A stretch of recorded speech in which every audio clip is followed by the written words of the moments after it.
corresponding in their presences, first became apparent. Our all-loving Creator, being infinitely just and merciful, quickly began to take all corresponding measures concerning such an unforeseen and sorrowful phenomenon. This grievous phenomenon of these sacred individuals put them indeed in a helpless position, because although having no possibility on account of those mentioned sins in their presences of uniting with the bosom of the prime source of the whole, they at the same time, having attained that gradation of the sacred measure of reason which brings them into subjection to the second grade cosmic law named Tetetzender, had lost the possibility of free existence on the surface of ordinary planets. Then, among the various divine measures undertaken, there followed his decree to choose the very best planet in the whole of our great megalocosmos, specially to arrange its surface, and to leave it for the free further existence of these higher being bodies who had perfected in reason, so that in this way they might receive all the possibilities for self-purification from the undesirable elements which were in their presences. So then, from that time on, this holy planet arose with the name of Purgatory, and its chief organization and government was undertaken at his own wish by our all-quarters maintainer, the great arch-cherub, Helkgamatios. That same great Helkgamatios, who after the creation of the world first merited the sacred Anklad, that is, first acquired that degree of reason which alone it is in general possible for an independent individual, whatever his nature, to attain, and which is third in degree after the absolute reason of our endlessness. Although this holy planet is indeed the very best in every respect, as you've seen for yourself, and everything on its exterior is exclusively of such a kind that it is always perceived by each independent individual, as I've already said, its kolunitsinelni, that is, beautifully, delightfully. Yet to those perfected higher being bodies existing there, this is of no account, since they are always deeply absorbed in their intense work in purifying themselves from those undesirable elements which have entered their presences, from causes totally foreign to their individuality. In the common presences of these unfortunate higher being bodies now existing on this holy planet, perfected in reason to the highest limit attained by ordinary cosmic individuals, there is only this single datum, which sometimes engenders in them the impulse of hope, and that is, that they may at some time purify themselves and obtain the happiness of uniting with and becoming a part of that greatness which our omnipotent, all-just common Father Endlessness actualizes for the welfare and happiness of everything existing in our great megalocosmos. Here it is interesting to notice that almost all the three-brained beings arising on all the various planets of our great megalocosmos either know of or instinctively sense the holy planet Purgatory. It is only the three-brained beings arising on your planet who do not know of it. However, only most of those who arose toward the end of the existence of the continent Atlantis and after its loss did not and do not know of it. As soon as all the three-brained beings of our megalocosmos, without distinction of exterior coding, acquire any degree of self-awareness, they already begin, consciously or instinctively, to dream of going on to that holy planet, in order later to have the happiness to become a particle of that greatness,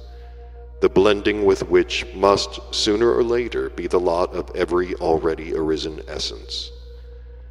And three-brained beings who have attained to an already greater self-awareness always eagerly and even joyfully permit, during their ordinary being existence, for the realization of these dreams of theirs, those unpleasantnesses to their presences which proceed from the accepted privations to their planetary body,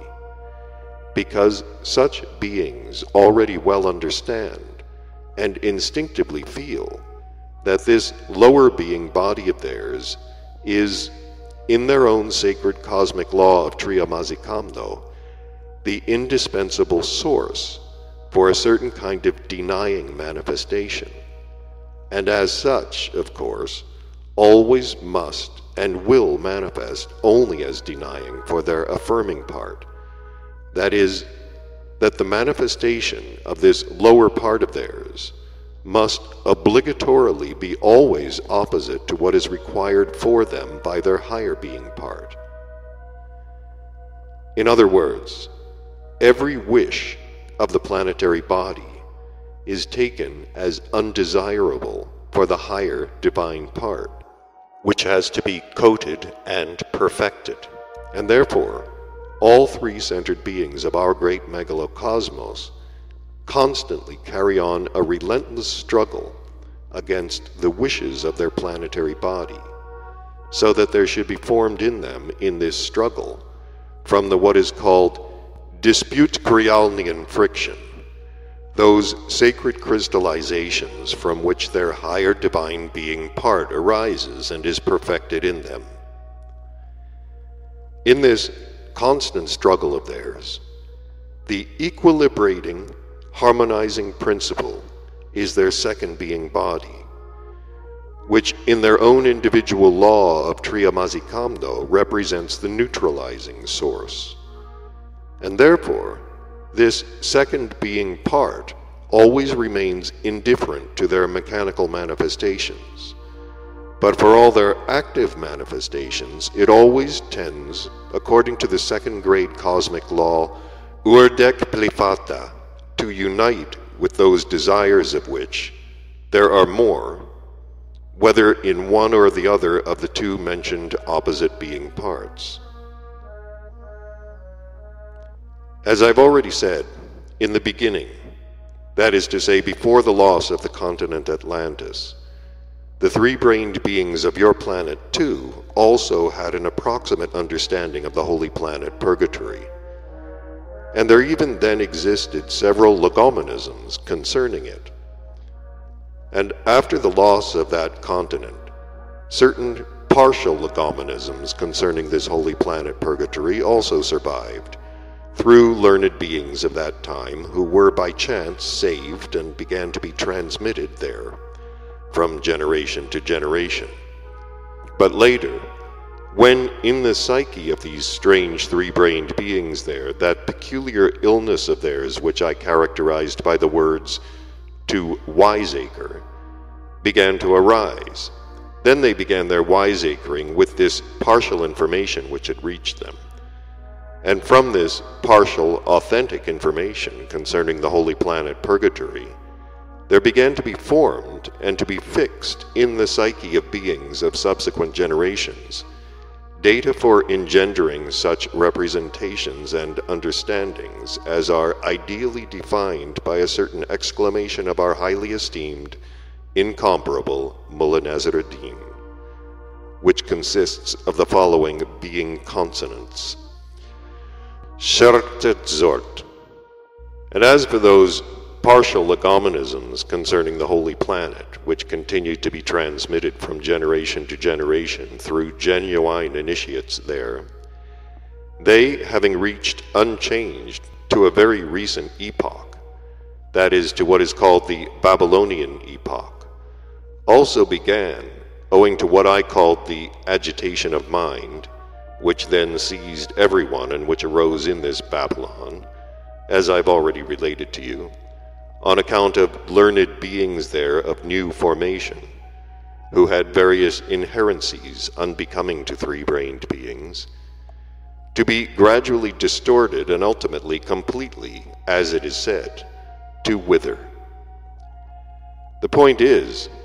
that in spite of the fact that the initiates of that epoch were still relatively normal, responsible beings who did not easily change their ideals, as is done there at the present time by the majority of the contemporary beings, just as they themselves express it, the London foo-foo clay changed their gloves. Yet during this period,